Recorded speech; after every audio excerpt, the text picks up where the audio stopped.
दो तोते थे, दोनों एक ही माता के बेटे थे। एक दिन क्या हुआ कि दोनों तोतों को किसी ने पकड़ लिया। पक्षी पकड़ने वाले जंगल में घूमते हैं, तो दोनों तोतों को, दोनों सगे भाई थे और पकड़ने वाला एक था, दोनों को एक ही पिंजरे में बंद किया और बाजार ले गया। तो एक तोते को एक कसाई ने खरीद लिया और दूसरे तोते को एक संत जी को दया आई कि ये पिंजरे में बंद है, मेरी कुटिया में जाएगा तो राम राम सुनेगा, इसका भी कल्याण होगा।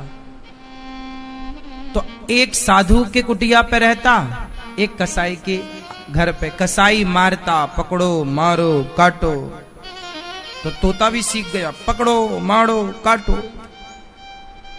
और साधु सवेरे जागे, बोले तोता बोलो राम, पक्षी बोलो सीताराम, तो तोता भी सीताराम सीताराम बोले। फिर साधु जी तोते को अच्छी अच्छी बातें सुनाया करें, कथा सुनाया करें, अच्छी चीजें सिखाया करें। तो संत जी ने सोचा कि इसे हम उड़ा दें, पर जिसने पकड़ा था उसने इसके पंख काट रखे थे। तो संत जी चाह कर भी इसे उड़ा ना पाए, छोड़ देते तो जानवर खा जाता, तो उसे पिंजरे में ही रखा, लेकिन पढ़ाया। संत जी ने संत वाले संस्कार दिए। अब संयोग देखो विधि का विधान कैसे मिलाता है। संत जी की आयु हो गई पूरी, तो संत जी जाते जाते रास्ते से गुजरने वाले एक आदमी को बुलाया, अरे भैया ये हमारा तोता है, बहुत बढ़िया बोलता है, तुम इसकी सेवा करना, इसको खाना पीना देना, ये सीताराम सीताराम बोलता है, तुम्हारा भी कल्याण होगा इस तोते से, ले जाओ। और साधु जी को लगा मर जाएंगे तो ये तोता कौन रखेगा, तो एक मुसाफिर को दे दिया। और संयोग से वो मुसाफिर कोई और नहीं था, वो कसाई ही था। अब कसाई के घर में वो तोता पहुंच गया, और कसाई के घर में ऑलरेडी एक तोता पहले से था। तो वो दोनों सगे भाई थे, दोनों ने एक दूसरे को पहचान लिया, दोनों ने एक दूसरे को पहचाना। अब इस तोते ने, जो संत वाला तोता था, ये कसाई वाले तोते से पूछा, कैसे हो? अच्छे हैं। क्या सीखे हो? पकड़ो मारो काटो, ये सीखा हूं, 3 बातें। इसने कहा कि तेरा इससे कल्याण नहीं होगा, अब जो मैं बोल रहा हूं तू बोल सीताराम। ये सारी बातें ना कसाई सुन रहा था। कसाई बोला इसके तो अच्छे पैसे मिलेंगे। तो कसाई दोनों तोतों को राजा के पास लेके गया। महाराज की जय हो,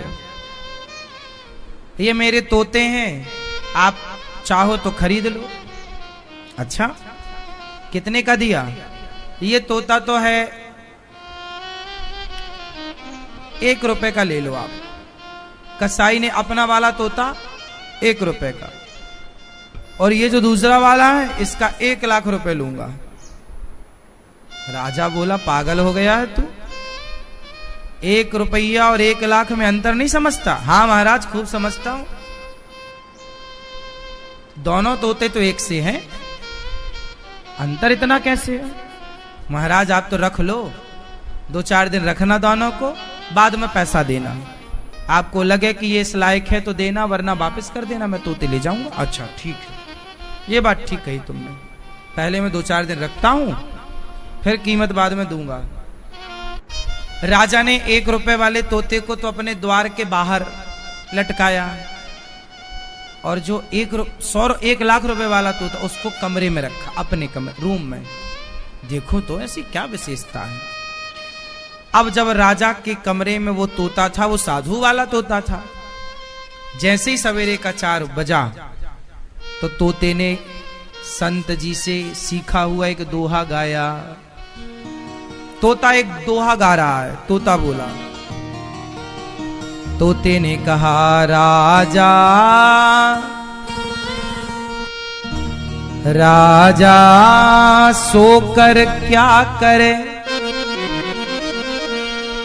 उठ कर जपो मुरारी। एक दिन तो है सोवना, लंबे पैर पसारी। तोते ने क्या बोला? तोते ने कहा राजा उठो, सुबह के 4 बज गए।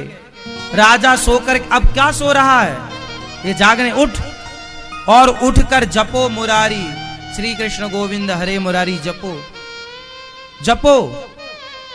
एक दिन तो है सोवना, एक दिन तो सो ही जाना है, ऐसे ही लंबे पांव पसार के। राजा उस तोते की बात से बड़ा प्रभावित हुआ। बाप, ऐसी बात तो मुझे किसी आज तक साधु संत ने नहीं सुनाई।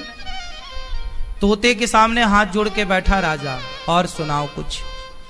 तोते ने कहा कि राजन, तू जानता है तेरे सिर पर कोई घूम रहा है? राजा ने कहा नहीं, अभी तो कोई नहीं है ना, तुझे दिख नहीं रहा है। राजा बोले कौन घूम रहा है? तोते ने कहा तेरे सिर पर काल घूम रहा है। राजा को लगा ये तोता तो 1 लाख में भी सस्ता है, ये तो करोड़ों का है, बातें अच्छी करता है, अच्छा काम कर रहा है। अब राजा सोचा चलो उससे मिलूं जो 1 रुपया का है। जैसे ही दरवाजा खोला और उसने देखा कोई आ रहा है, जोर से आवाज, अरे पकड़ो, मारो, काटो। राजा को देखते अब राजा भागा, पकड़ लेगा, कहीं पकड़ ना ले। अब समझ गए राजा के 1 रुपया के लायक भी नहीं है, ये तो फ्री में महंगा है। जय श्री कृष्ण भक्तों, राधे राधे। आप सब लोग कैसे हो? आशा करती हूँ आप लोग कुशल मंगल से होंगे। भक्तों, श्री अनिरुद्धाचार्य जी की कथा में आप सभी का स्वागत है। महाराज जी ने इस कथा में बहुत ही अच्छी और विचित्र बात बताई है, क्योंकि महाराज जी की कथाएं हमें बहुत अच्छी लगती हैं, क्योंकि महाराज जी हम लोगों को बहुत ही अच्छी अच्छी और ज्ञान वाली बातें बताते हैं। इसलिए कि महाराज जी की कथाएं हमें बहुत अच्छी लगती हैं, क्योंकि महाराज जी बहुत विस्तार पूर्वक और अच्छे विचार वाली बातें बताते हैं, जो हमारे जीवन पर्यंत काम आने वाली होती हैं। इसलिए महाराज जी की कथाएं हमें बहुत अच्छी लगती हैं। आइए बिना वीडियो के स्किप किए हुए कथा को आपको पूरा सुनना है, क्योंकि हमारे जीवन में बहुत ही अच्छी महत्वपूर्ण बात बताने वाले हैं।